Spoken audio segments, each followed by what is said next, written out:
मुझे 2025-26 के बजट पे बोलने का अवसर दिया, उसके लिए मैं आपको बहुत बहुत आभार व्यक्त करता हूं।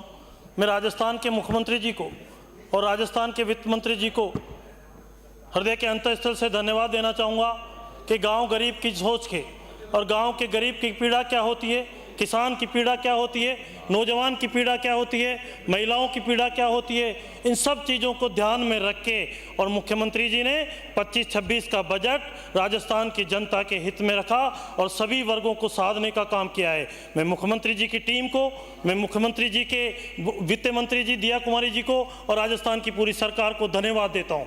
माननीय सभापति महोदय, आज जिस तरह से हमें देखने को मिल रहा है 2-3 दिन से कि इसमें विधानसभा में गतिरोध है, ये पवित्र सदन है।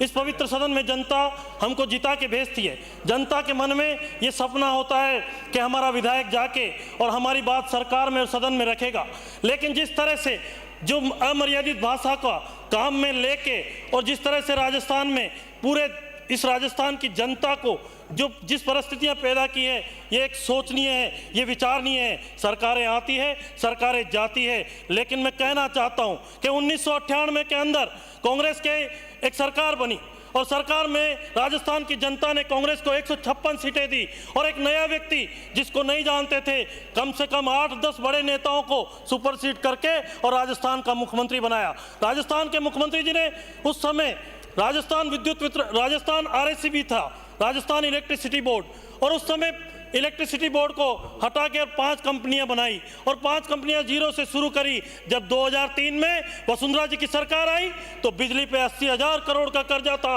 और भारत उदय के अंदर राजस्थान की मुख्यमंत्री वसुंधरा जी ने वो कर्जा वहन किया और 2008 में बिल्कुल न्यूनतम परिस्थितियों में लाए और 8 से 13 के अंदर जब वापस सरकार कांग्रेस की थी तो वो कर्जा 80,000 करोड़ रुपए हो गया और आज आप देख रहे हैं कि बिजली में क्या हुआ। निश्चित रूप से 2003 के 1998 के बाद कांग्रेस इस राजस्थान प्रदेश में 100 सीटें नहीं क्रॉस कर पाई और पिछली सरकार चाहे 18 से 23 की सरकार की चर्चा करें तो ये सरकार कैसी सरकार थी, इससे राजस्थान का आमजन अहित था। कोरोना के अंदर कांग्रेस के शासन में कोविड में कितनी लूट मची और कोविड के अंदर राजस्थान के अधिकारियों ने और राजस्थान के चिकित्सा मंत्री ने जो हाहाकार मचाई और जिस तरह की 18 से 13 की जनता से कोई छुपी हुई नहीं है, जनता सब जानती है, चाहे वो नौजवान हो, महिलाओं को भट्टी में जिंदा जला के मार दिया गया और महिलाओं के साथ कितना अत्याचार हुआ। और जब 2023 आया, कांग्रेस के पूर्व मुख्यमंत्री ने सोचा कि अब जनता में किस मुंह से जाएंगे, क्या करेंगे। राजस्थान के मुख्यमंत्री जी ने अपने विधायकों को बुला के कहा कि क्या किया जाए। 18 जिले राजस्थान में एक साथ बनाने का काम किया और बड़ी वाहवाही लूटने की बात करने लगे।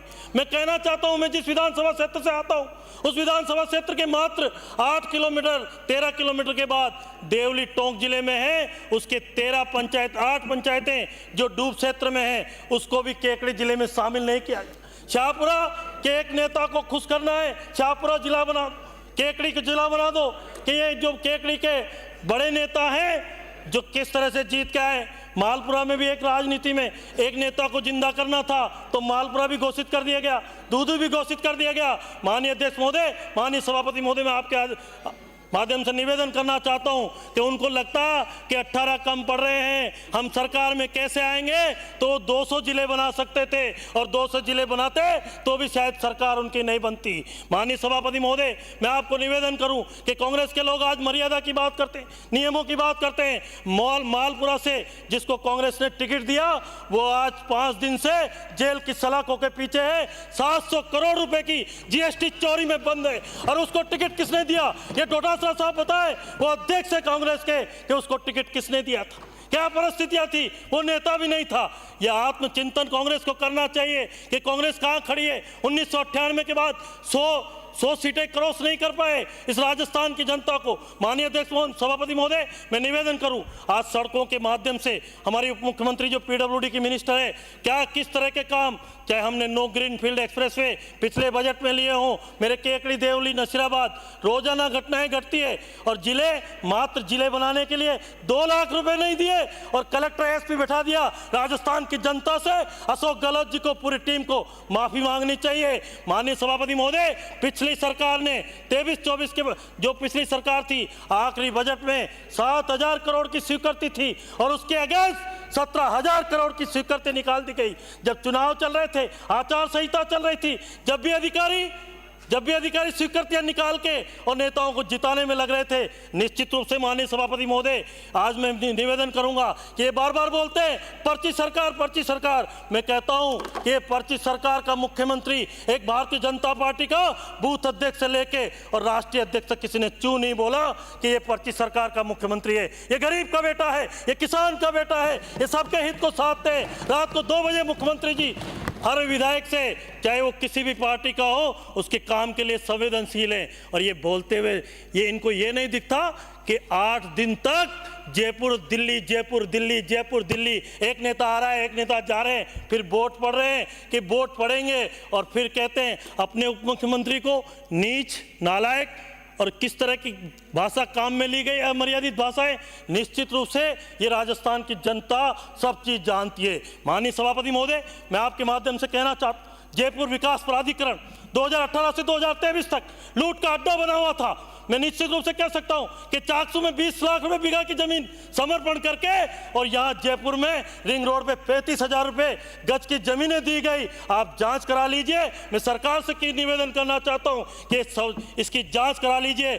10,000 करोड़ का घोटाला ये पिछली सरकार के 5 साल के कार्यकाल में था कि जो चाकसू में 20,000 क्या जरूरत थी जमीन समर्पण करवाने की और क्या ऐसी आवश्यकता थी। तो निश्चित रूप से आप आत्मचिंतन करिए। आज विपक्ष के लोगों को मैं कहना चाहता हूं कि आत्मचिंतन करिए कि क्यों हमारी ऐसी स्थिति हुई। राज देखा है, विपक्ष देखा नहीं। आज अभी भी आप कह रहे थे दिल्ली में 2014 से लेके टिल टुडे 3 चुनाव हो गए। 12 का विधानसभा हुआ, 13 का विधानसभा हुआ राजस्थान के साथ, 14 का लोकसभा हुआ, 19-20 का विधानसभा, 19 का लोकसभा। आप 0 हो। इस बात पे आकलन करना चाहिए। आप भारत के अंदर 100 सीटें क्रॉस नहीं कर पाए 10 साल से। माननीय सभापति महोदय, हमारे मुख्यमंत्री जी जो सरकार में बजट दिया है, जो सोच है काम करने की, किसान हो, आमजन हो, नौजवान हो, सबके लिए काम करते। जेजेएम की बात करें तो हमारे मंत्री कन्हैयालाल जी पूरे राजस्थान में घूम घूम के हर विधानसभा क्षेत्र में आकलन करके कि किस तरह से हम पानी की व्यवस्था कर सकते हैं। आने वाले समय में 20 साल की सोच लेके, चाहे अमृत योजना में हो, चाहे जेजेएम में हो, किस तरह से पैसा है। 10-5 साल तक पानी का बिल नहीं भेजा, पानी के बारे में कुछ नहीं किया और जेजेएम में जो घोटाले हुए। और मैं कहना चाहता हूं आपके माध्यम से माननीय सभापति महोदय राजस्थान की सरकार को कि जेजेएम के सारे घोटाले की जांच करके किस अधिकारी ने ये टेंडर स्वीकृत किए, उन अधिकारियों के खिलाफ सख्त से सख्त कार्रवाई होनी चाहिए। आज ईआरसीपी की जो राम सेतु का जो काम किया है, इस राजस्थान में हर तरह की परिस्थितियां हैं, ये राजस्थान आगे जा सकता है। इस सोच के साथ हम आए इस पवित्र सदन से कि हम आए नहीं आए, लेकिन जो हमें जनता ने दी है, जनता ने हमें जिता के भेजा है, तो हमारी उपस्थिति दर्ज होनी चाहिए समाज में और राजस्थान की जनता में। आज मुख्यमंत्री जी ने 4-5 बार मुख्यमंत्री बनते ही, सरकार बनते ही दिल्ली में प्रधानमंत्री जी नरेंद्र मोदी जी से बात करके और जो परिस्थितियां बन सकती थी, चाहे मध्य प्रदेश के मुख्यमंत्री जी से बात करके और एक टेबल पे बैठ के और 14 जिलों के लाखों हेक्टेयर भूमि को पीने की सिंचाई का पानी मिलेगा, ये सामान्य बात नहीं है। ये भागीरथ बांध के आए हैं, ये सामान्य बात नहीं है। 4 साल तक आप कहते रहे कि दिल्ली जा रहे, गजेंद्र सिंह जी शेखावत जोधपुर के मंत्री हैं, ये नहीं हो रहा, वो नहीं हो रहा, लेकिन आपकी सोच पवित्र नहीं थी, आपकी सोच सकारात्मक नहीं थी, आपकी सोच में अच्छा राजस्थान के किसान का भला नहीं था। इसलिए माननीय भजनलाल जी शर्मा को मैं सदन की तरफ से, राजस्थान की जनता की तरफ से धन्यवाद देना चाहता हूं कि राजस्थान के किसान के लिए ये भागीरथ बन के आए हैं और आज के बाद नहीं, बरसों तक नहीं, सदियों तक राजस्थान के मुख्यमंत्री भजनलाल शर्मा जी को और देश के प्रधानमंत्री नरेंद्र मोदी जी को जनता जय जयकार दे कहेगी कि वास्तव में आपने किसान के भले के लिए। अब आपके पास बोलने को कुछ नहीं है, आप कह रहे हैं कितना पानी मिलेगा, कितना नहीं मिलेगा, ये सोच आपकी गलत है, उसका अध्ययन करिए। और आज भी मैं तो ये कहता हूं कि निश्चित रूप से रोडवेज आज आगमन के साधन है। रोडवेज में इतनी सरकारें आई और ये सोची, जयपुर की बात करें, जेसीटीएल में अभी जयपुर में 1000 बसें नई लेके और जयपुर के आम व्यक्ति के लिए सुविधा कैसे उपलब्ध होगी, ये भजनलाल जी की सरकार ने सोचा है। और मैं कहना चाहता हूं कि पहले की सरकार थी, पहले की सरकारों ने काम किया। 90 करोड़ रुपए महीने का घाटा राजस्थान की रोडवेज में है और यही माननीय मुख्यमंत्री भजनलाल जी शर्मा के नेतृत्व में वो घाटा पूरा होके और राजस्थान रोडवेज आज प्रॉफिट में है। ये सरकार की सकारात्मक सोच। और 3000 बसें नहीं मिलने वाली है, ये सोच है। सोच से काम होते हैं, मेहनत से काम होते हैं, ये पारदर्शिता से काम होते हैं। मैं तो मुख्यमंत्री जी से आपके माध्यम से निवेदन करना चाहता हूं कि राजस्थान की ब्यूरोक्रेसी पे, राजस्थान के अंदर भ्रष्टाचार को कम करने के लिए एक सोच से एक विजन बनाना चाहिए कि जितने के कैडर है उस कैडर के 1% लोगों को हर साल शिकायत के आधार पर सेवानिवृत्ति करके घर भेजा जाए कि ये राजस्थान की पारदर्शी सरकार है, ये नए नियम कानून बना के और कुछ करना चाहती है। माननीय मंत्री महोदय, पिछली सरकार की बात, इनको लगा सरकार कैसे आएगी कि मोबाइल बांट दो, कितने 1000 करोड़ के मोबाइल बांटे गए और मोबाइल गांव के गरीब को, और मोबाइल का भला कुछ हुआ कि नहीं हुआ। मैं ये दावे से कह सकता हूं, आप सब भी अगर इस बात को आत्मचिंतन करना कि मोबाइल से किसी महिला को, बुजुर्ग महिला को मोबाइल मिला तो महिला ने अपनी बेटी या पोती को दे दिया और आज वो महिलाएं उस स्थिति में क्या परिस्थितियां हो रही है सब जान रहे हैं कि वो कहती है कि मेरे माता पिता से कानून बनना चाहिए सख्त कि किस तरह से वही लड़की कहती है उसके प्रेमी के साथ जाके और कहती है कि मुझे मेरे माँ बाप से सख्त नफरत है, मैं इनकी शक्ल देखना नहीं चाहती, हाई कोर्ट का प्रोडक्शन वारंट लेके आती है। आप इतनी वाहियात उस पर आ गए कि आखिरी में जाते जाते आपने मोबाइल, अरे आपने गरीब का मजाक बनाया। आपने गरीब को क्या दिया? खाद्य सुरक्षा किट। अरे नमक और मिर्ची तो गहलोत साहब गरीब खरीद सकता है, यही कारण था कि आप सरकार में नहीं आ पाए। आपने गरीब की तौहीन करी, गरीब का मजाक बनाया। खाद्य सुरक्षा किट कभी नमक मिर्ची भी कभी किसी को दिया गया सरकार की सहायता? क्यों नहीं दिया आपने 5 साल तक? क्यों नहीं दिया? लेकिन आप लोगों ने जिस तरह के गलत काम करके और राजस्थान की जनता को बरगलाने का काम किया, राजस्थान की जनता के साथ मजाक बनाने का काम किया, चाहे जिले में हो, चाहे सड़कों में हो, चाहे जो भी परिस्थितियां हो, मैं तो माननीय सभापति महोदय आपके माध्यम से यही निवेदन करूंगा कि सरकार ने जो काम किए हर क्षेत्र के अंदर, आज महिलाओं की शिक्षा को लेके, महिलाओं की योजनाओं को लेके, आज किसान सम्मान निधि है, भारत की सरकार ने 6000 रुपये दिए और माननीय मुख्यमंत्री जी की सोच थी कि राजस्थान के किसान को 6000 रुपये कम पड़ते हैं, ये 6000 में क्या करेगा? पहले बजट में 2000 रुपये जोड़े और अभी 1000 रुपये और बढ़ा के 9000 किए हैं और आने वाले समय में 12000 रुपये करेंगे। तो ये मुख्यमंत्री जी की सोच है, ये मुख्यमंत्री जी के बारे में विजन है कि राजस्थान का किसान किस तरह से आगे है। माननीय सभापति महोदय, हर चीज का, क्योंकि सरपंच से चल के और ये मुख्यमंत्री बने, आप लोगों ने जब कहा था, मुख्यमंत्री जी ने कहा था कि 1 नेशन 1 स्टेट वाली इलेक्शन, राजस्थान के विपक्ष के नेता ने और कांग्रेस के अध्यक्ष ने मजाक बनाई थी कि एक भरतपुर का चुनाव तो करा नहीं पा रहे और 1 स्टेट 1 इलेक्शन की बात कर रहे हो। लेकिन राजस्थान के मुख्यमंत्री ने, भजनलाल जी शर्मा ने जो कहते हैं वो करके बताते हैं और 6500 सरपंचों का कार्यकाल आगे प्रशासक के रूप में बढ़ाते हुए और राजस्थान की जनता को ये मैसेज दिया कि नहीं, 1 स्टेट 1 इलेक्शन होगा और ये होगा। भजनलाल शर्मा जी जो कहते हैं वो करते हैं। इतना बड़ा काम है क्योंकि आने वाले कहीं कैसे चुनाव, और आप पंचायत परिसीमन की बात करते हो। हमने मुख्यमंत्री जी को धन्यवाद दूंगा कि सबके लिए नियम बनाए, सबके लिए कानून बनाए। आपने तो 40 वोटों में, माननीय सभापति महोदय, 40 वोटों में सामर के अंदर आपने एक नगर पालिका का वार्ड बनाया। ये स्थिति आपकी, तो आप लोग इस आत्मचिंतन को तो करते नहीं कि हमसे कहाँ गलतियां हुई और कहते हो बाहर निकल के पर्ची सरकार, पर्ची सरकार। अरे पर्ची सरकार तो ऐसी सरकार है, सर्वमान्य सरकार है। 2023-28 में भी भजनलाल जी के नेतृत्व में सरकार बनेगी और अब आपको भजन ही करने पड़ेंगे, जैसा मुख्यमंत्री जी ने कहा, आपको भजन ही करने पड़ेंगे। माननीय अध्यक्ष महोदय, हर क्षेत्र के अंदर चाहे किसी में बात करें, सड़कों का जाल बिछा है।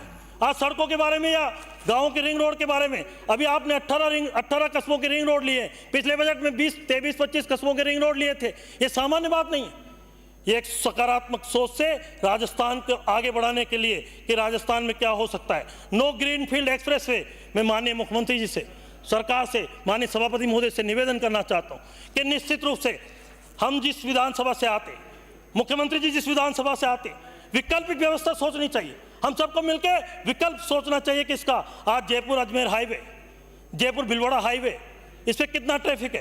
पहले ये 4 लेन था, अब 8 लेन बना, अब 10 लेन की बात कर रहे हैं, फिर 16 लेन की बात करेंगे। मैं कहता हूं इसका विकल्प होना चाहिए, इसका सब्स्टिट्यूट होना चाहिए कि किधर से जा सकते हैं। माननीय सभापति महोदय, मैं सरकार से आपके माध्यम से निवेदन करना चाहता हूँ कि राजस्थान के मुख्यमंत्री भजनलाल शर्मा जी सांगानेर से विधायक है, और ये सड़क सांगानेर से शुरू होकर उसके आगे चाकसू से हमारे रामउतार जी विधायक है, उसके पहले कैलाश जी बगरू से विधायक है, उसके आगे प्रेमचंद जी उप मुख्यमंत्री है सरकार में फागी से, उसके आगे कन्हैयालाल जी हैं मालपुरा से विधायक, उसके आगे केकड़ी से मैं विधायक हूँ, उसके आगे शाहपुरा से लालाराम जी विधायक हैं, उसके आगे मांडल से उदयलाल जी भड़ाना विधायक हैं। ये सड़क चल रही है, लेकिन रोजाना 4 से 5 आदमी दुर्घटनाओं में, एक्सीडेंट में खत्म होते हैं। माननीय सभापति महोदय, मैं आपके माध्यम से निवेदन करना चाहता हूं कि जो एग्जिस्टिंग रोड है, ये रोड 4 लेन होना चाहिए। आप इसको 4 लेन होगा तो ये इस रोड पे दुर्घटनाओं में कमी आएगी, इस रोड पे ट्रैफिक कम होगा, कि इस तरफ से भीलवाड़ा 40 किलोमीटर कम पड़ता है। ये सकारात्मक सोच होनी चाहिए। आपने ग्रीनफील्ड एक्सप्रेसवे दिया है, मेरे विधानसभा क्षेत्र से 2 ग्रीनफील्ड एक्सप्रेसवे, ब्यावर से भरतपुर और जयपुर से भीलवाड़ा है 191 किलोमीटर, लेकिन ये एग्जिस्टिंग रोड और टोल रोड है। RSRDC बना सकती है, RSRDC इस रोड को कर सकती है, 40-40, 50-50 किलोमीटर के करें, तो ये सोच हमारी होनी चाहिए। आज आप लोगों को मैं निवेदन करना चाहता हूँ कि भ्रष्टाचार की बात करने वाले कांग्रेस के लोगों को कहना चाहता हूँ, इस अधिकारियों को कहना चाहता हूँ, 2008 से 2013 में सरकार थी, मेरे केकड़ी विधानसभा क्षेत्र में एक अजगरा गांव में 200-400 बीघा जमीन बिना सोचे समय चरागाह की जमीन को दे दिया गया कि बिसलपुर विस्थापितों को लिए आवंटन की। बिसलपुर विस्थापितों को आवंटन नहीं किया गया, उनको बेचारों से खरीद ली गई 1.5 लाख रुपए बीघा में, और कलेक्टर ने उस समय, तत्कालीन कलेक्टर ने बिना सेट अपार्ट करे, बिना चरागाह की क्षतिपूर्ति करे उस जमीन को आवंटन कर दिया। आज 400 करोड़ रुपए का बड़ा घोटाला है। माननीय सभापति महोदय, मैं आपके माध्यम से कहना चाहता हूं कि निश्चित रूप से उसकी जांच कराई जाए और उस आवंटन को निरस्त किया जाए। पिछली सरकार में जब मैं विधायक था, वसुंधरा जी की सरकार में, हमने वसुंधरा जी से कह के और 200 बीघा वापस चरागाह के नाम चढ़वाई, और अभी पिछली सरकार जो थी आपकी, आपने उनको शिकायतों को सारहीन करते हुए वापस जमीन संभलाने की बात करी। ऐसी मजबूरी क्या है? ऐसी क्या मजबूरी है कि आप क्यों होते हो? निश्चित रूप से मैं कहता हूं कि हर चीज का जवाब मांगती है जनता। सरकारें आती है, सरकारें जाती है, लेकिन हम लोगों को ऐसा काम करने चाहिए, सकारात्मक काम करने चाहिए। गांव में चरागाह बचे नहीं, गांव के चरागाह की स्थिति क्या है, सिवाय चक की स्थिति क्या है, कहां से लाएंगे, क्या करेंगे? आज मैं कहना चाहता हूं, आप लोग आज विपक्ष में बैठे हो, आपने गाय की चिंता नहीं करी। मैं सरकार को, सदन को भी निवेदन करना चाहता हूं कि गाय के बारे में इस तरह की पॉलिसी बने कि गौशालाओं को ज़्यादा से ज़्यादा अनुदान। अभी आने वाला है जुलाई अगस्त का महीना, और जुलाई अगस्त के महीने में एक्सीडेंट में, दुर्घटनाओं में लोग मरते हैं, कारण कि गाय माता सड़क पे बैठी रहती, एक्सीडेंट होते हैं, और व्यक्ति भी जिम्मेदार है कि इसके लिए टैग करना जरूरी है। जिस तरह से हम भैंस के ऊपर कान पे टैग करते हैं, वैसे हर किसान को ऐसा कानून बना के, और यह पशुपालन विभाग इस तरह का काम करे कि निश्चित रूप से कोई भी पशु को दूध निकाल के बाहर नहीं छोड़े। आज गाय की स्थिति चिंतनीय है, और गाय को हमें बचाना है तो हर 3-4 पंचायतों की बना के एक गौशाला बनाए, और हम चरागाह पे और सिवाय तक जमीन पे, माननीय राजस्व मंत्री भी यहाँ बैठे, मैं सभापति महोदय आपके माध्यम से कहना चाहता हूँ कि सिवाय तक जमीनें एक अभियान के रूप में, ये चरागाह जमीनें एक अभियान के रूप में, क्योंकि गांव में 4 से 5 लोग जो बड़े व्यक्ति होते हैं वही चरागाह और सिवाय तक पे कब्जा करते हैं। इसमें सरकार को एक ऐसी पॉलिसी बनानी चाहिए कि लोग उसके लिए डरे, उनके मन में एक भय हो कि नहीं ये गलत है, ये चरागाह भूमि में हाथ नहीं लगा सकता। कि आज किसान के बारे में, किसान कहाँ जाए? हर गाँव में 100 से 200 बीघा पे, जिनको हम कहते हैं कि गाँव के जो प्रभावशाली लोग हैं वो उस पर कब्जा करके बैठे हैं, तो इस पर एक योजना बननी चाहिए। आज राजस्व विभाग को मैं माननीय सरकार को, माननीय मुख्यमंत्री जी को, माननीय राजस्व मंत्री को धन्यवाद दूंगा कि एक व्यक्ति जमाबंदी की नकल लेने के लिए पटवारी के पास जाता रहता, पटवारी उससे कितने चक्कर लगवाता है, लेकिन आपने अच्छा काम किया, सब चीज़ें ऑनलाइन कर दी, रजिस्ट्री के बाद अपने आप नामांतरण ऑनलाइन हो गया। तो इस सरकार की सकारात्मक सोच का पहलू है। माननीय सभापति महोदय, मैं तो आपसे यही निवेदन करूँगा कि सरकार काम करे और राजस्थान की जनता काम चाहती है। अभी हमारे बेर से आने वाले पूर्व माननीय सदस्य बोल रहे थे कि पेपर लीक की बात करें, कितने पेपर लीक हुए और किस तरह से काम किया। हमारे राजस्थान की मुख्यमंत्री वसुंधरा जी ने तत्कालीन सरकार में जाते जाते दीपक उत्प्रेती जी को आरपीएससी का चेयरमैन बनाया था, और उन्होंने जिस तरह से नियम कानून बनाए थे, जिस तरह से काम की शैली थी, और उसके बाद कांग्रेस का शासन आया और कांग्रेस के शासन ने वो धज्जियां उड़ा के नियम कानून को तार तार करके, और आरपीएससी जो एक ऐसा इंस्टीट्यूशन था राजस्थान में जिसका नाम यूपीएससी की तरह लिया जाता था ईमानदारी के लिए, जिसके लिए सब लोग कहते थे आरपीएससी में ईमानदारी से काम होता है। लेकिन क्या हुआ, 5 साल में आपने तार तार कर दिया। कितने बार पेपर आउट हुए, और जो ईमानदारी की गुणगान करते थे वो अधिकारी, चाहे चेयरमैन हो चाहे मेंबर हो, क्या परिस्थितियां बनी, आपसे किसी से छुपी हुई नहीं।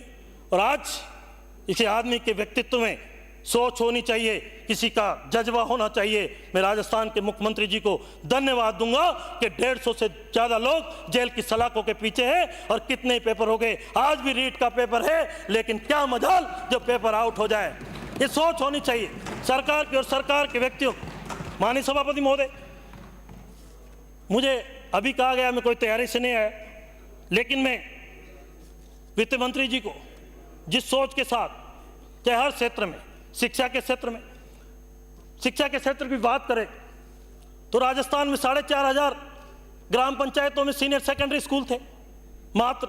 जब वसुंधरा जी मुख्यमंत्री थी 2015 के बजट में, वसुंधरा जी ने कहा कि नहीं, मेरी बेटियां पढ़ने के लिए, सीनियर 11, 12 पढ़ने के लिए दूसरे गांव में जाती है, और उनको उससे माता पिता, उनके पेरेंट्स पढ़ाई छुड़ा देते हैं और कहते हैं कि नहीं, अब तू बड़ी हो गई, दूसरे गांव तुझे पढ़ने नहीं भेजेंगे।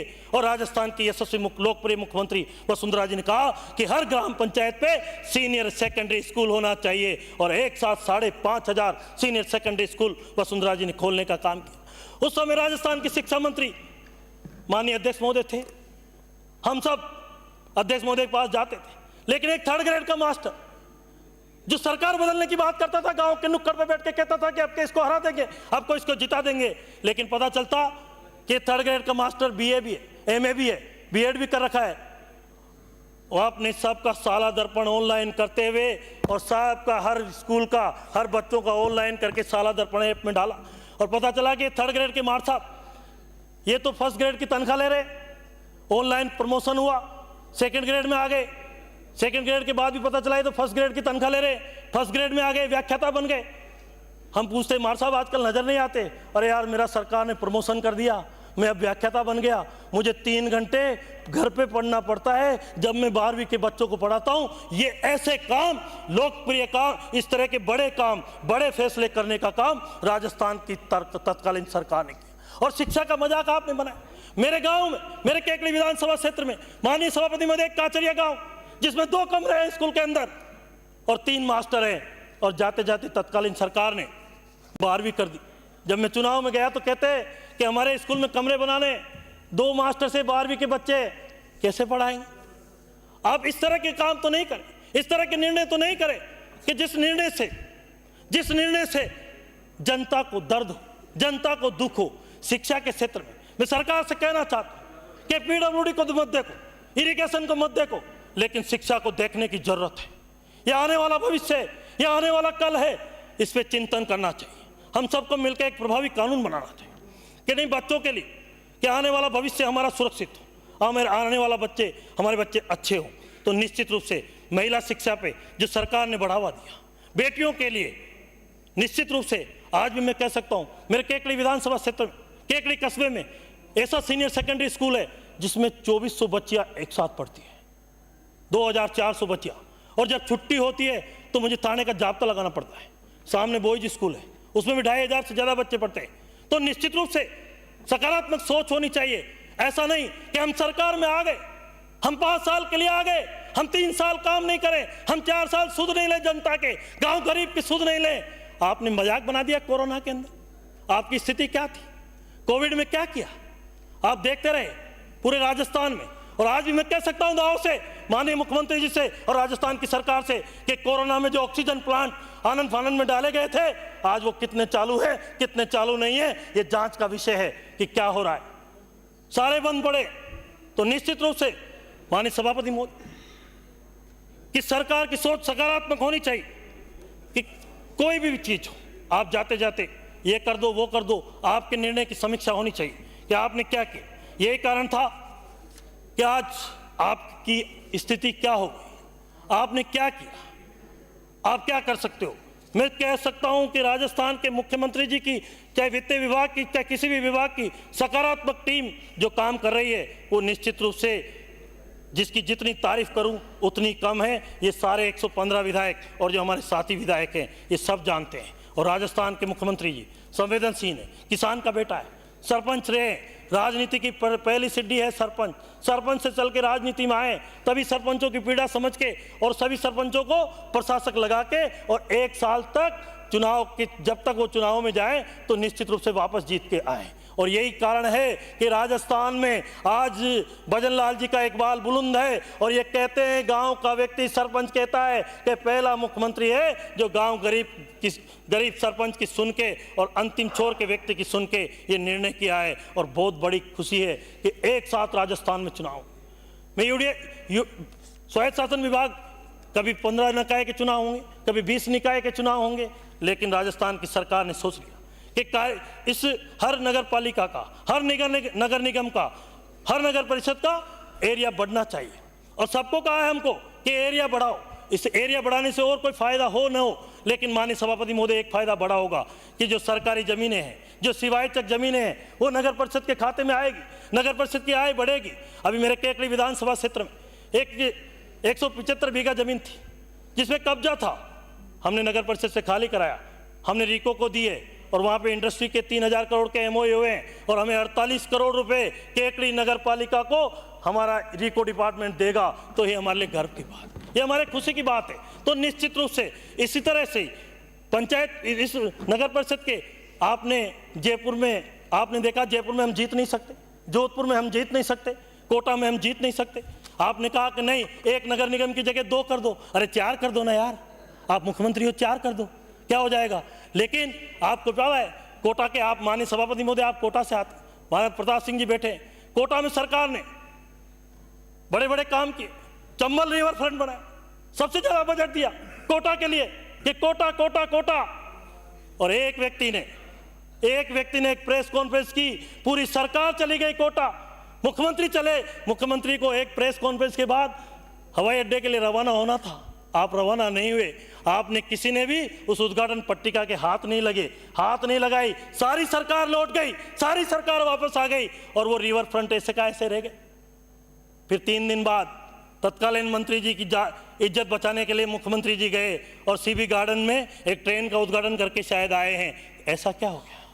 ये जांच का विषय है कि चंबल रिवर फ्रंट जो घड़ियाल सेंचुरी है उसकी एनओसी नहीं ली गई, उसकी अनापत्ति प्रमाण पत्र लिया ही नहीं आपने फॉरेस्ट डिपार्टमेंट से, भारत सरकार से, और आपने हजारों करोड़ के काम कर दिए एनजीटी से। कितना बड़ा था माननीय सभापति महोदय, कोटा में जब दूसरा ब्रिज बनना था, एनजीटी से एनओसी नहीं आई थी घड़ियाल सेंचुरी की, तो बाईपास की पुलिया बनने के लिए बरसों इंतजार करना पड़ा, 600 से ज्यादा लोग सड़क दुर्घटना में मरे होंगे। तो ये सामान्य बात है। आपने क्या नहीं किया, आप ये किस स्थिति में ले जाना चाहते। और आपने पट्टों की बात करते हैं कि हम प्रशासन शहरों के संग में वो लगाएंगे। माननीय सभापति महोदय, मैं ज्यादा नहीं निवेदन करूंगा, माननीय मंत्री महोदय बैठे, मैं इतना सा कहता हूं कि जयपुर पुलिस हेडक्वार्टर के सामने एक 2 बीघा जमीन का आबादी में पट्टा बन गया।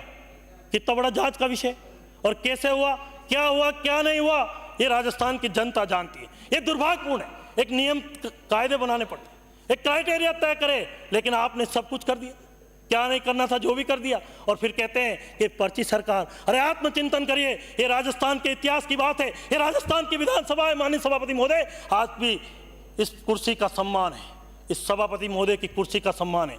आप इस तरह की अमर्यादित भाषा पहली बार हुआ होगा राजस्थान के लोकतंत्र के पवित्र इतिहास में कि लीडर ऑफ अपोजिशन राज्यपाल महोदय के अभिभाषण पे आपने भाषण नहीं दिया। कभी ऐसा राजस्थान के इतिहास में नहीं हुआ। और आपको राजस्थान की जनता ने चुन के सीएलपी लीडर बनाया है। आप खड़े होकर अपनी सीट से, मैं माननीय सीएलपी लीडर से आपके माध्यम से कहना चाहता हूं, निवेदन करना चाहता हूं, बड़े हैं, पद की गरिमा है, लेकिन कभी ये सीट नहीं छोड़ते।